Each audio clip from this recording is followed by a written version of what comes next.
Friends, ഇന്നത്തെ നമ്മുടെ ഒരു കുട്ടി വ്ളോഗാണേ.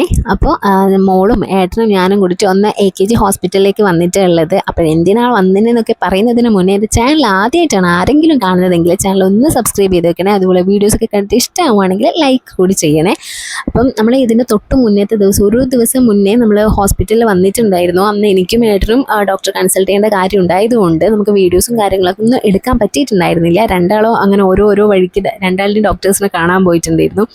അപ്പോൾ മോളെയും കൂടി എടുത്തത് കൊണ്ട് നമുക്ക് വീഡിയോസ് എടുക്കാൻ പറ്റിയിട്ടുണ്ടായിരുന്നില്ല. ഏട്ടന് നടുവേദന കാണിക്കാൻ വേണ്ടിയിട്ടും അത് ഓൾറെഡി ഞാൻ പറഞ്ഞിട്ടുണ്ട്, ഫിസിയോതെറാപ്പിയൊക്കെ ചെയ്യുന്ന കാര്യം. എനിക്ക് ഡെലിവറിക്ക് ശേഷം വയറിനൊരു തടിപ്പ് പോലെ വന്നിട്ട് ബൾജ് ചെയ്ത് നിൽക്കുന്നുണ്ടായിരുന്നു. അപ്പോൾ എന്താണ് റീസൺ എന്നുള്ളത് കുറേ ആയി നമ്മൾ അന്വേഷിച്ചുകൊണ്ടിരിക്കുന്നത്. എന്തായാലും ഡെലിവറി കഴിഞ്ഞിട്ട് വന്നൊരു വയറും കാര്യങ്ങളൊന്നും അല്ലായിരുന്നു അത്. അപ്പോൾ എന്താണെന്ന് നമുക്ക് ഗൈനക്കോളജിനെ കാണിച്ചിട്ട് ഒന്ന് നോക്കാമെന്ന് കരുതിയിട്ട് നമ്മൾ AKGയിലെ ഷീബ ഡോക്ടർ കാണിക്കാനായിരുന്നു വന്നിട്ടുണ്ടായത്. അപ്പോൾ ഡോക്ടർ സ്കാനിങ്ങിന് പറഞ്ഞിട്ടുണ്ടായിരുന്നു. അപ്പോൾ സ്കാനിങ് കഴിഞ്ഞാൽ ഡോക്ടർ കൺസൾട്ട് ചെയ്യാൻ പോകുമ്പോഴേക്കും ഓൾറെഡി ഡോക്ടർ കഴിഞ്ഞിട്ടുണ്ടായിരുന്നു. OP ടൈം കഴിഞ്ഞതുകൊണ്ട് നമ്മൾ പിന്നെ ഒരു ദിവസം, അതായത് അതിൻ്റെ തൊട്ടടുത്ത ദിവസമല്ല, അതിൻ്റെ അടുത്ത ദിവസമാണ് നമ്മൾ വന്നിട്ടുണ്ടായിരുന്നു. ഒരു ദിവസം കഴിഞ്ഞിട്ടാണ് വന്നത്. അപ്പം ഡോക്ടർ നല്ല തിരക്കായിരുന്നു.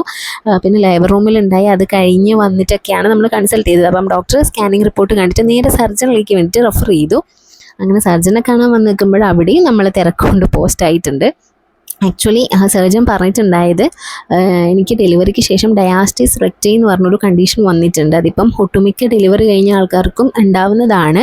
അപ്പം മസിൽസ് തമ്മിലൊരു സെപ്പറേഷൻ വരുന്നതാണത്. അതിന് പ്രോപ്പറായിട്ട് നമ്മൾ എക്സസൈസ് കാര്യങ്ങളൊക്കെ ചെയ്യണം. ഇപ്പം കറൻ്റ്ലി നമുക്ക് സർജറി കാര്യങ്ങളുടെ ഒന്നും ആവശ്യമില്ല. നമ്മൾ സർജറിക്ക് വേണ്ട വരുമെന്ന് ടെൻഷനായിട്ടുണ്ടായിരുന്നു. പക്ഷേ സർജറി ഒന്നും വേണ്ടെന്ന് പറഞ്ഞു. ഹെർണിയുടെ ഒരു ഡൗട്ട് കൂടി ഉണ്ടായിട്ടുണ്ടായിരുന്നു. പക്ഷേ ഹെർണിയില്ല, ഡയാസ്റ്റിസ് റെക്റ്റി മാത്രമാണുള്ളത്. ഇതിന് നമുക്ക് എല്ലാ തരത്തിലുള്ള എക്സസൈസും അതുപോലെ ജിമ്മിൽ പോയിട്ടുള്ള എക്സസൈസും നമുക്ക് ചെയ്യാൻ പറ്റില്ല. ഇതിനായിട്ട് കുറച്ച് എക്സസൈസ് ഉണ്ട്, അത് നോക്കി പഠിച്ചിട്ട് വേണം ഇതൊന്ന് ചെയ്ത് കുറക്കാൻ വേണ്ടിയിട്ട്. അപ്പോൾ അബ്ഡോമിനൽ ബൈൻഡർ റെഫർ ചെയ്തിട്ടുണ്ടായിരുന്നു.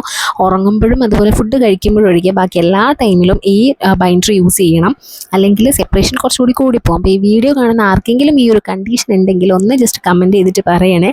അപ്പോൾ ഇതാണ് നമ്മുടെ ഇന്നത്തെ ഒരു കുട്ടി വ്ളോഗ്.